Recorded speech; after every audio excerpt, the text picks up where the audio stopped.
看这个，互人较想袂小心，有一个女骑士呢，骑奥多摆骑去咧高速公路国道3号中部交流道，而且往南边路南一里皮车，警方得到消息，伫新华交流道全咧甲炸落来，结果这女骑士呢，软车帮冲过这个哪吒点，继续油门催咧沿路一里皮车，骑136公里，经过4个县市，到国道3号上尾段大平湾出口才停车，警方打进前甲哪吒了呢，虽然讲伊毋是啉酒骑车，也毋过拢无想要加讲，警方依照犯着公共危险罪甲移送。机车位置过339可以持续往南。伫国道向出现国六台国道警车，甲女骑士对调，命令伊停车。途中机，请停车受检。骑士才唔配合，警察向警报器，想要甲拦杀，对方继续吹油门，骑互警察招。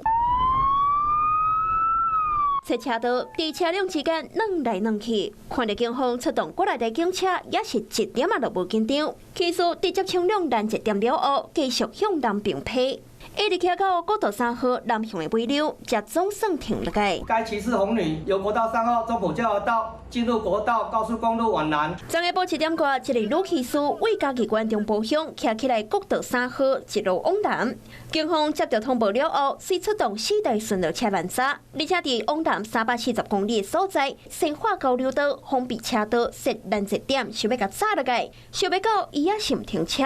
突破拦截点了后往屏东骑。一直到下晡3点外，骑到国道3号往南的尾流大平湾出口的所在，总算家己停车，沿路骑130公里，一路骑过4个县市。无法明确表达误传及拒绝接受拦查原因，讯后另依涉犯公共危险罪嫌，已请嘉义地检署侦办。女骑士无啉酒，也毋过毋愿交代家己技术零检的原因。是讲违规骑起的国道上悬会当罚6000块，那是技术零检，对面对刑法会当罚5年以下有期徒刑、罚款或者是罚金。这个女骑士骑起的国道个技术拦杀，到尾红以上法办。Hello， 我是蒋欣梅。想要抢先掌握最及时的新闻资讯吗？赶快订阅、按赞、开启小铃铛，锁定华视新闻 YouTube 频道。